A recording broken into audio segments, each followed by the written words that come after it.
Hello again, everyone. Edwin Learnard back once again. In this YouTube astrological segment, I'm going to be dissertating and talking about Saturn transiting the second house in a natal chart. Now, on average, Saturn will traverse a house for approximately 2.5 years. However, if your house size is a little bit larger than average, then Saturn will be in that house for a little bit longer period. If your house size is a little bit smaller than average, then Saturn will be in there for a little bit of a smaller duration. Well, anyway, people, first thing I'll look at when you're experiencing Saturn transiting your natal second house, well, this could be a time where you might feel there may be some limitation or some restrictions in matters connected with your finances.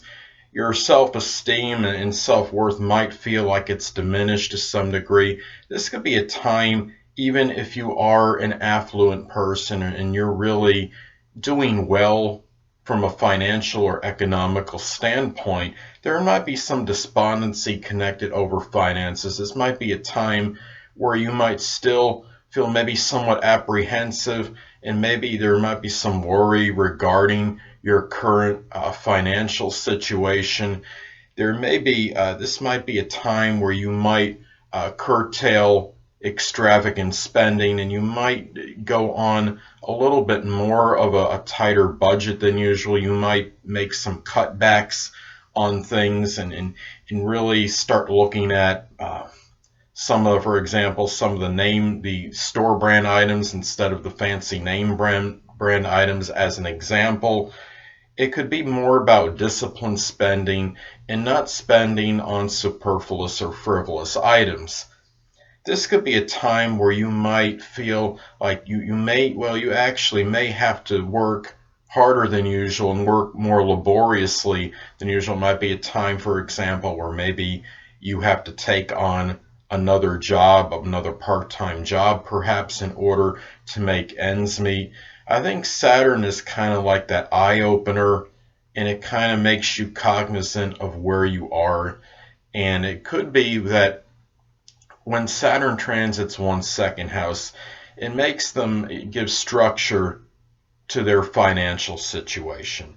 It could be that if you were doing things where you weren't really doing what you had to do in terms of monetarily, Saturn can be that pointer maybe and say, well, okay, look, this is what needs to be done right now. And it could be that, like, say, the second house is associated with possessions as well. And it could be that you may look at your possessions now, and the ones you're not exactly enthralled with, they may be discarded. The ones where you've heard the expression when the novelty wears off on certain items. Well, I think this could very well apply with Saturn traversing your second house. And it could be that possessions that might be superfluous, that are just taking up space, and the ones that don't have any kind of value to it, whether it's monetary or sentimental value or any value whatsoever, these may be discarded. And also, the second house is about your self-worth and your self-esteem. So this could be a point in time where maybe you're kind of reevaluating what you feel about yourself, your self-worth, and your self-esteem, how you feel in terms of your own confidence level, and maybe doing the things to perhaps augment it at this time.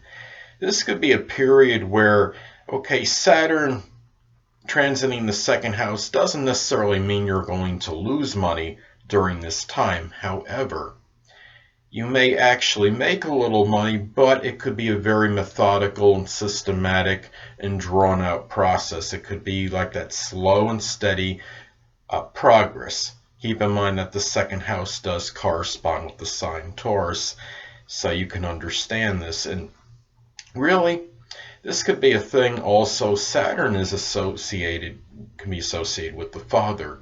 And if applicable, if your father is alive, then it could be that maybe the father might maybe have more of an impact or figure a little more prominently perhaps in your finances during this time. It could just be some from some good old-fashioned insight and advice.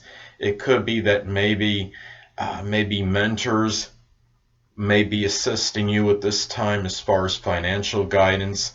This could be a time where you're generally going to be more conservative than average regarding your finances and your spending habits in this period. It could be a time where you might decide, okay, I'm going to put some money in some low risk, do some low risk investing, or open up some kind of account where I can maybe get us at least a small percentage, maybe on my money I'm putting in here in some low risk accounts perhaps. And really, this is what, I mean, Saturn is about responsibility, and it could be a time where it wakes you up and makes you more responsible regarding things of a financial nature. So, anyway, people, it's also important to look at the aspects that are made from Saturn transit, that the aspects that are made, it's important to look at those aspects that are made to your natal planets and points from this Saturn transit, as this could impact the transit. Now, let's say that you have transiting Saturn in your natal second house, making, let's say, for example, that it's making a conjunction to your own natal Saturn. Well, this coincides with the Saturn return, and it may involve life-altering major decisions. And being in the second house, this could be regarding generation of income, and perhaps even the things you value and the things that you claim as possessions. Now, let's take another example. Let's say that transiting Saturn in your second house is making a sextile or trine to your natal Uranus. Well, this could be auspicious for positive change through being responsible and industrious. And being in the second house, this could be connected with how you make money.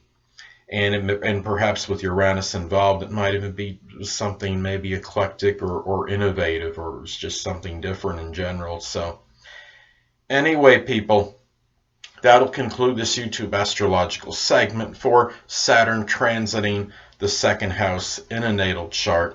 And stay tuned next time, where I'll be dissertating and talking about Saturn transiting the third house in a natal chart. Two things I want to get with you on before I head out. Firstly, the stars may impel but do not compel.